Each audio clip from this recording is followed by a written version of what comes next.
Bugün biz birlikte Uyghur balla hikayelerden Musabaqa degan hikayeni anglaylik ha? Aynur matematika darsida maktab bo'yicha yaxshi o'qiydi. Uning masalani jonliq va tez yeyishi savodoshlari va o'qituvchilarini hayron qoldiradi. U bu jihatda dadasini to'rg'an edi. Dadasi o'tir maktabning matematika o'qituvchisi edi. U Aynurni matematika jihatdan yetaklashga bak ahamiyat beradi. Aynur darslarda yaxshi bo'lib qolmay, usul o'ynashga mahir edi. U urug' tuqqanlarining to'y ma'rakalarida va maktabdagi ba'zi faoliyatlarda usul o'ynab, o'zining bu jihatdagi talantini namoyon qilyotdi. Aynur shahar bo'yicha o'tkaziladigan boshlang'ich maktablarning matematika musobaqasiga qatnashmoqchi bo'ldi. U bu xabarni uyga elib kelganda, opsi uni uyda saqlab turgan ekan. "Voy, odamni saqiltib, ajab tasdi kelding qizim. Men har kuni mushundaq chog'da kelaman-ku. Abba qizim, sen usul musobaqasiga qatnashadigan bo'lding. Nima deydigansan, oppa? Meni maktabda matematika musobaqasiga qatnashsiz deydi-ku.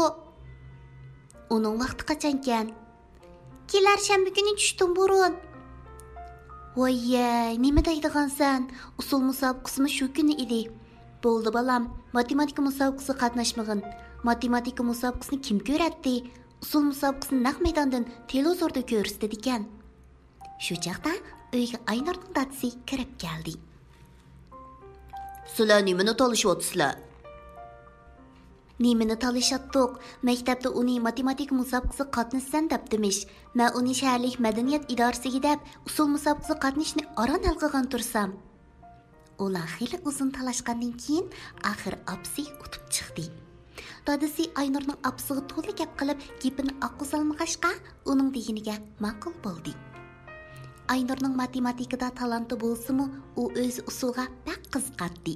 Shunga opsining gapiga qo'shilib, usul musobaqasiga qatnashadigan bo'ldi. U bir haftadan keyin usul musobaqasiga qatnashdi. Musobaqa ahvoli naq maydondan ko'rsatildi.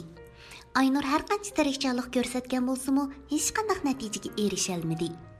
Uning faqat televizorga chiqib olgani qoldi. Bu Aynur va uning opasi uchun har keldi. Bir kuni televizorda shahar bo'yicha o'tkazilgan boshlang'ich maktab o'quvchilarining matematika musobaqasining natijasi e'lon qilindi. Aynurning savoddoshi Aliya musobaqada chempion bo'lgan edi. Buni ko'rib, Aynurning ichi ichib ketdi. Aliya matematikada Aynurga tang kelolmaydi.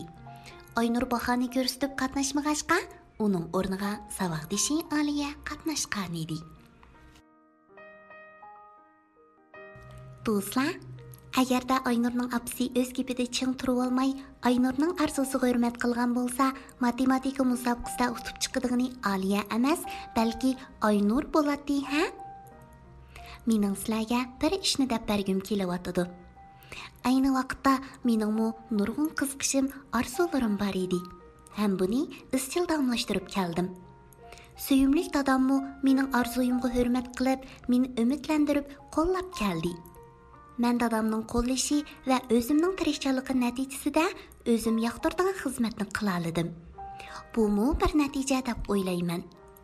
Mening ota-onalardan umid qilganim, o'z xohishimiz bo'yicha ish qilmay, o'zimizning orzusini balalarga tangmay, ularning orzusiga, qiziqishiga hurmat qilsak, ularni qo'llasak, mening omoqlarimmi orzusidan voz kechmay, davomli tirishsa, hamon bir kuni utuq qasnalaydi. Kech bo'lib ketibdi, do'stlar. Ammo bugun baldur uxlanglar bo'lamdi. Tatliq tushlar sizlarga ma'ruf bo'lsin.